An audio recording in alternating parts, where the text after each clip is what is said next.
Hi friends, మహారాష్ట్రలోని కైలాష్ మందిరం భారతదేశంలో అత్యంత పురాతన మందిరం.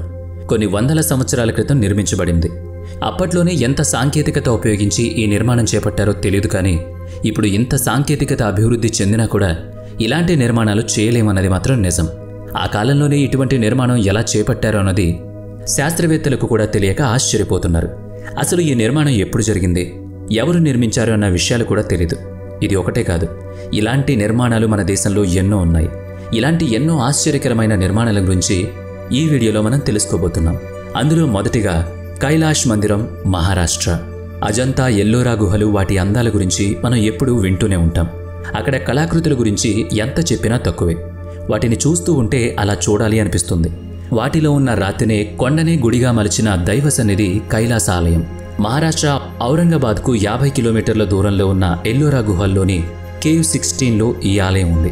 దీని నిర్మాణానికి రాళ్లు, సిమెంట్ ఏవీ ఉపయోగించకుండా కేవలం రాతి కొండను ఆలయంగా మలచడం దీని ప్రత్యేకత అయితే, పైనుంచి కిందకు చెక్కుకుంటూ వెళ్లడం మరో అద్భుతం. ఇంతకీ ఈ ఆలయాన్ని ఎవరు నిర్మించారు? ఎలాంటి సాంకేతిక పరిజ్ఞానం లేని సమయంలో దాదాపు 100 అడుగుల ఎత్తైన కొండను ఆలయంగా చెక్కారు. పురావస్తు పరిశోధకుల అంచనా ప్రకారం 4 లక్షల టన్నుల రాయిని 18 ఏళ్ల పాటు చెక్కి ఈ ఆలయాన్ని నిర్మించారని గుర్తించారు. శాసనాల ప్రకారం ఈ ఆలయాన్ని క్రీస్తు శకం 783లో పూర్తి చేసినట్లు ఉంది. ఆలయాన్ని నాశనం చేసేందుకు ఔరంగజేబ్ తన సైన్యాన్ని పంపాడని, వాళ్లంతా 3 ఏళ్లు కష్టపడినా కేవలం 5% మాత్రమే నాశనం చేయగలిగారని చెబుతారు. ఇప్పటికీ ఈ ఆనవాళ్లు స్పష్టంగా కనిపిస్తాయి.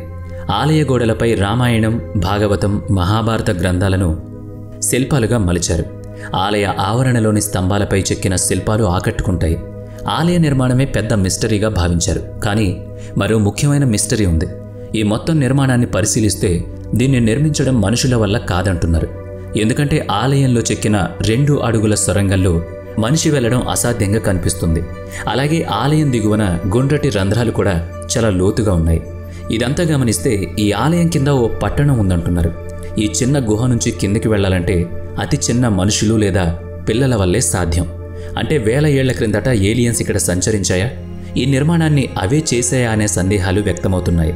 ఆలయం మీద ఉన్న కొన్ని శిల్పాల్లో చిన్న చిన్న ఆకారంలో ఉన్న రూపాలను చూస్తే అది నిజమేనని అనిపిస్తుంది. రెండవది క్లే టాబ్లెట్స్ ఆఫ్ గ్లోసిస్. మొట్టమొదటిసారిగా ఫ్రాన్స్లోని గ్లోస్లో ఎమిల్ ఫ్రైడిన్ అనే 17 సంవత్సరాల యువకుడు తన పొలాన్ని తవ్వుతున్నప్పుడు ఇది బయటపడింది. అదేంటో అతనికి అర్థం కాక అతని టీచర్ అయిన ఎడ్జియన్ ఫికర్కి చూపించాడు. అతను కూడా ఆ పొలాన్ని చూసి ఆ టాబ్లెట్స్ చాలా పురాతనమైనవిగా భావించి ఆర్కియాలజిస్ట్ సిబ్బందికి తెలియజేశాడు. ఆ పొలాన్ని మరింత తవ్వగా కొన్ని పురాతనమైన విగ్రహాలు కూడా బయటపడ్డాయి. ఆ విగ్రహాలు, నాణ్యాల గురించి శాస్త్రవేత్తలకు కూడా భిన్నమైన ఆలోచనలున్నాయి. వాటి వయసు గురించి కూడా ఎవరూ సరిగ్గా చెప్పలేకపోతున్నారు.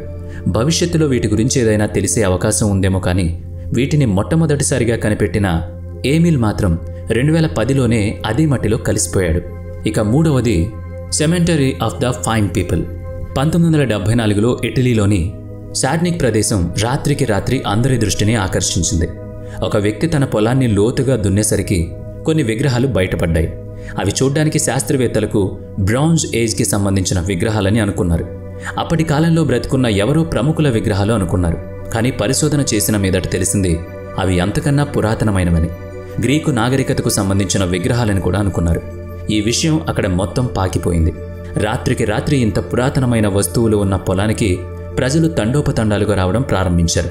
అప్పటికి ఆ పొలం ఎవరికీ తెలియదు. అవి కూడా తవ్వితే ఇంకా ఎన్ని బయటపడతాయో తెలియదు. అయితే 1979లో ఆర్థిక స్థితిగతుల వల్ల తవ్వకాలను ఆపేశారు. తర్వాత మళ్ళీ 2014లో తవ్వకాలను తిరిగి మొదలుపెట్టారు. అవి ఎంత పురాతనమైనవి అన్నది తెలుసుకోవడానికి ఇంకా ప్రయత్నాలు చేస్తూనే ఉన్నారు. నాలుగవది mysterious sign of an ancient culture. Middle ఈస్ట్లోని జోర్డాన్ ప్రాచీనమైన నాగరికతకు పెట్టింది పేరు. ఇప్పటికీ అక్కడ ఏదో ఒక పురాతన వస్తువు బయటపడుతూనే ఉంటుంది. అప్పటి ప్రాచీన నాగరికతకు సంబంధించిన ఆనవాళ్లు ఎన్నో అక్కడ సమాధి చేయబడ్డాయి.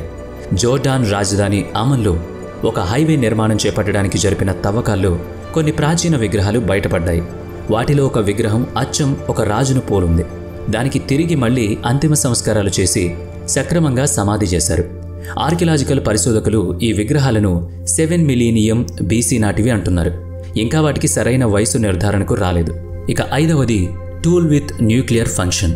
గ్రీస్లోని హిరాకియన్ ఆర్కియలాజికల్ మ్యూజియంలో ప్రజలు ఒక వస్తువు పట్ల అత్యంత ఆకర్షితులవుతున్నారు. అది డబుల్ సైడెడ్ యాక్స్, అంటే 2 వైపులా పదును ఉండే గొడ్డలి. అయితే దాని విశేషం ఏంటంటే దాన్ని సాధారణ వ్యక్తులు అసలు ఎలా ఉపయోగించారు అన్నదే అర్థం కాని విషయం. దీన్ని సాధారణ వ్యక్తులు పట్టుకొని కూడా పట్టుకోలేరు.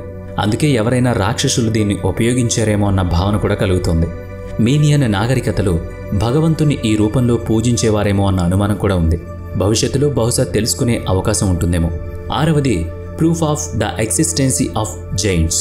మినియన్ నాగరికతలోని భారీ గొడ్డలిలాగానే జపాన్లోని నార్మోస్ విల్లు కూడా అలాంటి ప్రత్యేకతని సంతరించుకుంది. సాధారణ విల్లు ఉంటే 1 మీటర్ ఉండొచ్చు, కానీ ఇది మాత్రం 3.77 మీటర్లు ఉంటుంది. సాధారణ వ్యక్తులు దీన్ని ఉపయోగించడానికి కాదు కదా, కనీసం పట్టుకోవడానికి కూడా భయపడే అంత పెద్దగా కనిపిస్తుంది.